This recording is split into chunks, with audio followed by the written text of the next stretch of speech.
Mr. Barry Svrluga, Washington Post columnist. You can follow him at Barry Svrluga, Svrluga. Barry, you and I sat together on Sunday and watched that game against the Eagles before we turn our eyes to the Atlanta Falcons. You watch a lot of sports, and you have a very wide prism for greatness, I'd say, between the Olympics and golf and baseball and everything you do. What are we seeing Jayden Daniels do this year? Man, I think you and I were walking out in the parking lot, and you just kind of are like, I think we were walking separately, kind of both just shaking our heads, and then we're like, hey, dude, is that you? Oh, yeah. It's like the kid gives them a chance always. Like anything is possible because they have him. And when you cast that against what we've talked about forever and ever and ever around here, which is they don't have the guy, it's such an amazing pivot, amazing 180 to realize that they do have the guy. Could he get hurt? He could get hurt. Like, I think there's still a little bit of the, like, you know, Robert Griffin III was ripping off 7 straight wins to win the NFC East title in his rookie year of 2012. And I think there's a little bit of like tentativeness to, maybe embrace this wholeheartedly. But if you remove that kind of history, you just got to think that, holy cow, they've got a combination of a player with amazing physical tools who clearly puts in the work to prepare, and then mix in the intangible of not only is no moment too big, but he actually embraces those big moments and says casually afterwards, like, yeah, if you love the sport, like that's where you want to be. It's just an intoxicating combination that makes the entire franchise and frankly the whole sports town feel different. How do you feel like that has grown as the year has gone on, as his teammates fall? Like they trust this guy more and more as the season's gone on. I mean, going back to training camp, people were talking about how much they trusted him, but you haven't seen him on the field yet. It seems like week after week, there are moments added to this legendary rookie season. How have you seen that evolve as the season's gone on with his teammates? Well, I think some of it is, there's been attrition, right? In terms of, Noah Brown's not there. They lost Ertz in the New Orleans game for the rest of that game. Eckler hasn't played for a while and can't play until the Dallas game with that concussion. And I think we all would have said going, not a win. Yeah, right. I mean, sorry. I think we all would have said in training camp, like, oh, they're probably a few weapons short of being able to be a 30-point a game offense. And I think what you've learned about Daniels is that he can turn people into weapons because he's that good, and defenses have to, they have to be aware of the run. I mean, because the game ended how it did and dramatic, 6 seconds left touchdown to Crowder. Maybe you lose sight of the 29-yard run on 4th and 11. Like, that's just game-changing stuff. So he is a weapon in two different ways on his own, because he can throw and he can run. But you're talking about a game in which Jamison Crowder and OZ had 2 touchdown catches apiece. Like, right. No one had that on their bingo card at the beginning of the season, that somebody with that those 2 guys would combine for 4 TDs in a single game against a divisional opponent that you pull out at the last minute. He's the kind of great player that elevates the play of others, which is another, put that in the laundry list of accolades or attributes that he has that make him just really, really special. Talking with our friend Barry Svrluga here from the Washington Post. You can follow him on Twitter and Instagram at Barry Svrluga. Barry, I think you're so right. And I really enjoyed your column. I just retweeted if anybody missed it after the game Sunday night. Dan Quinn's talked about all week, we want to be heavy hitters. We want to prove we belong. And after the game, DQ said of Jayden today, he became a heavy hitter. What he was able to do just felt, even as much as the Hail Mary created this high, right? Like this level of elation. The win over Philly was different because it was like a drive. There's a big component of flukiness to a Hail Mary. There was nothing fluky, especially for a kid, a young man just turned 24 to throw a pick with 3 minutes left and then to come back with a minute and go down the field. The guts and kind of he's only a rookie. I understand that, but you start to build this level of gravitas as a quarterback when, we're sitting and we're watching and it's like, oh man, all right, Josh Allen's got the ball, 1.5 minutes left. Like, can he prove he's the guy? And Mahomes, obviously, and maybe Herbert and Jayden is in that conversation now where it's like, oh dude, this guy can do it. And when you have that guy on your team, the whole team feels that. Didn't you think that, Barry, in that locker room after that game? Oh, for sure. And also I think you get into the conversation of like, he's now one of the guys where you say, oh no, you left him too much time. Like they're getting the ball at their 30 and he's got 2 timeouts, say, and I think they should have had 3 timeouts going into that drive, but that's nitpicking at this point. But you know those guys, and you mentioned like Mahomes is probably chief amongst them now, that you're like, oh, he's got 90 seconds, 3 timeouts, and 70 yards to go. Like the only question is, which way is he going to score? And I'm not saying that Daniels has reached Mahomes level at all, but I definitely think if you're a fan of the opposing team, you have that thought sitting in your seat or sitting on the couch thinking, oh man, we left him too much time. We took the lead and we needed to take the lead, but he's got, 2 minutes and change. That's a lot, because he can orchestrate and create a lot of things with both his physical attributes like we talked about, but also his managing the situations and understanding the situations. And just think about this, JP, like cast their situational football this year against what it's been over the previous 4 years, and just how they manage everything. And you're just, am I quibbling that they shouldn't have taken a timeout to ice the kicker? Yeah, there's quibbles. Right. You can do that, sure. Like I would have rather had that timeout to use for Jayden to have an extra play to stop the clock, but managing it all is so much more normal and feels like a net positive. I mean, go back to the New Orleans game. Like, should they have kicked that 54-yard field goal? Like, at least Dan Quinn had a rock solid, this is the logic behind what I was prepared for that moment, because I knew from the 38 in we were kicking and from the 39 out we weren't. We could argue that, but it was thought through, and I think that's what this whole outfit feels thought through and prepared. And they're not going to lose. They could lose because of a lack of execution. They could lose because the other team is better. The Dallas game was obviously kind of a disaster from all points, but they're not going to mismanage their way into a loss. And that's from head coach and that's from quarterback, which is such a pivot from the last 4 years. It was well documented what kind of guy he was coming out of LSU, what kind of player he was, but I think he's exceeded expectations. I mean, sets the record for most rookies of the week. He's likely going to win rookie of the year, all that stuff. What surprised you most about him as the season's gone on, or has it just been kind of like a culmination of like, this is the guy that they expected to get when they drafted him, and he's been everything that they've expected him to be and more? Yeah, I mean, I just think like, when you draft Chase Young, number 2, you think, okay, he's what we expected him to be, and think you're getting maybe not more, but right, yes, exactly. But so the talk in mini camp and training camp about, oh, this is who we expected and he's special as a person, like it doesn't matter until it happens. So, and now it's happened and it's happening, and that makes all the kudos about his character and his preparation and stuff seem very real.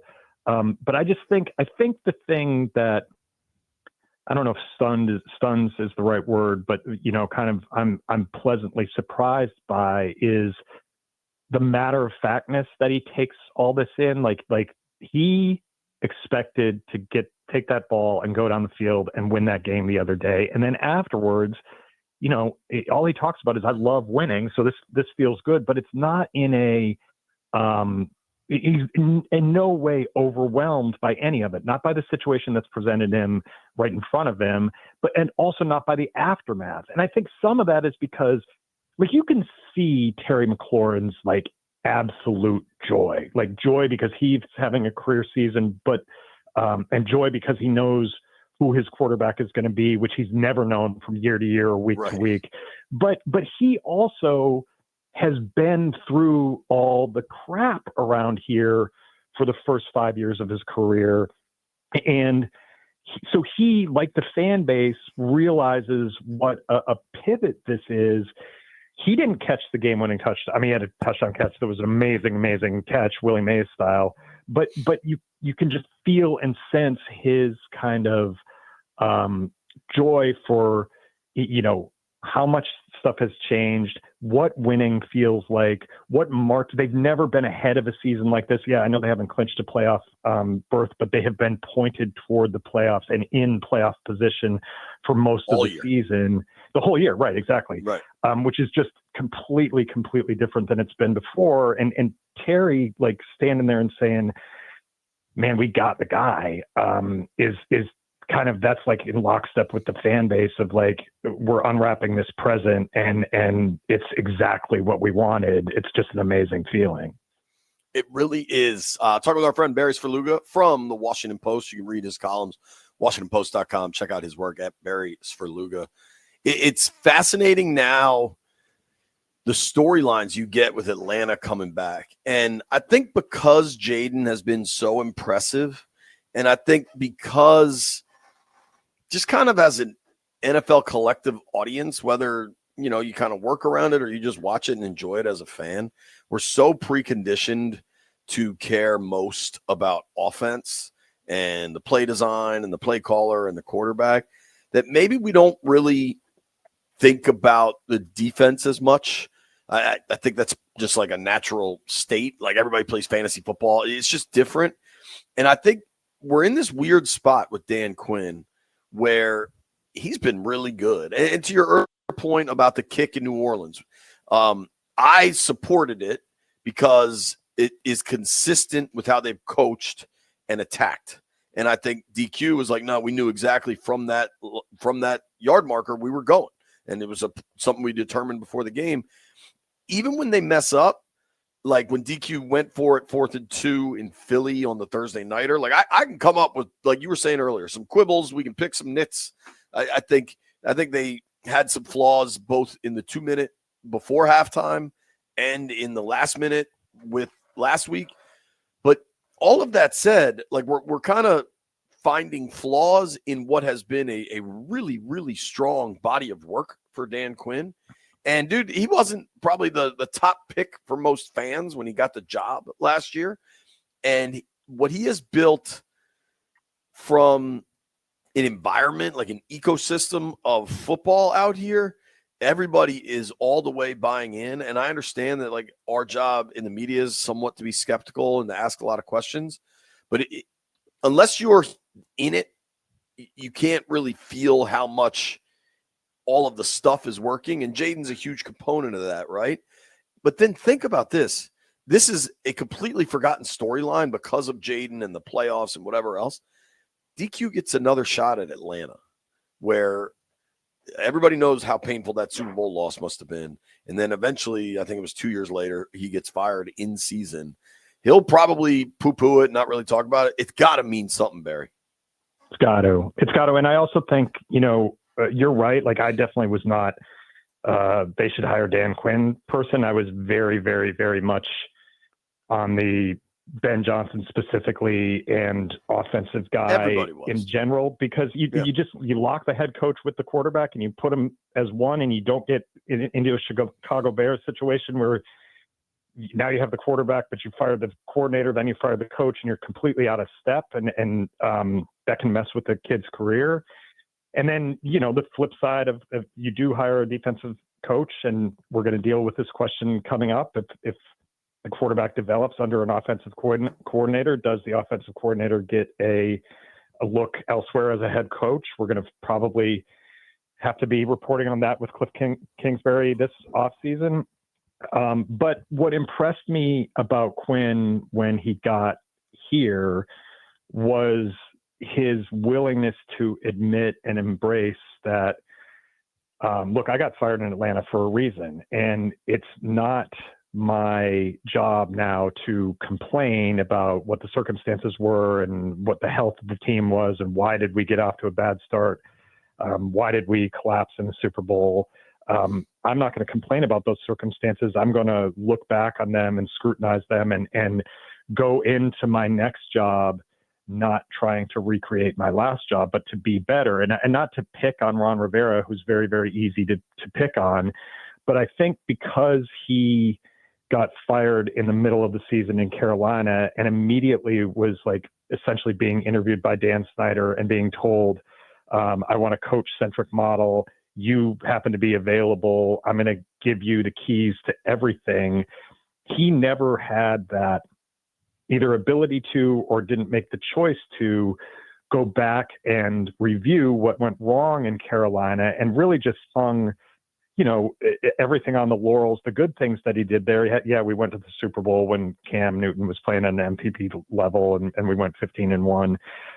There wasn't the same kind of scrutiny on his own flaws. And I think Quinn, to his credit, took what he did in Atlanta, went and became a defensive coordinator, grew in his coaching there and arrived here prepared to fix the things that were his downfall in a really admirable way. And then lastly, I'd say, JP, when you're talking about creating the environment that they have out there, Adam Peters and Quinn talked in the offseason about, we want to find people who are commanders, who are commander type players, which sounds weird because the name is so new and there's no tradition attached to it. And it felt like, to me, kind of jargon. And I think a lot of what Quinn says feels like slogany, jargony stuff. But I'm, whatever it is, 15 games in now, I think that was not just talk. That was the people that they brought in were and are the right type of people.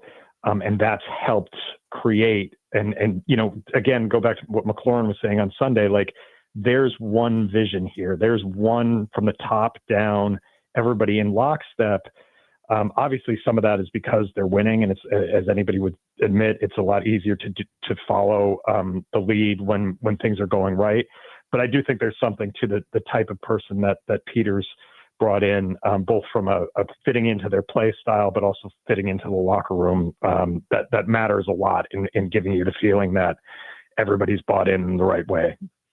Real quick, Barry, I know we don't have much longer here, but looking at what's happened this season, where you really have Josh Harris being able to put his fingerprint on the organization.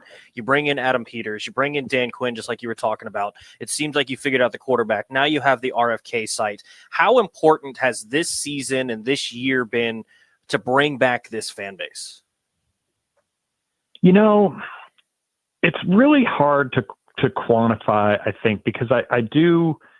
Is there more excitement? Is there more optimism? Of course there is. But I think it's very, very hard to have a single season, even with as much transformation as you've described, immediately allow everybody who was dragged through the mud and has so much scar tissue from the previous 24, 25 years to just be like, I'm all in. And that's all in financially and all in emotionally and all in with giving my time. I think obviously the franchise is in just 1,000,000% better situation than it was two calendar years ago. But I think it would be dismissive of all the damage that was done to the fan base and how much the erosion was very, very real under Snyder, to say that, Harris and Peters and Quinn and Daniels have just solved all those problems in 15 games. I think we have recency bias and everything is moving in a positive direction.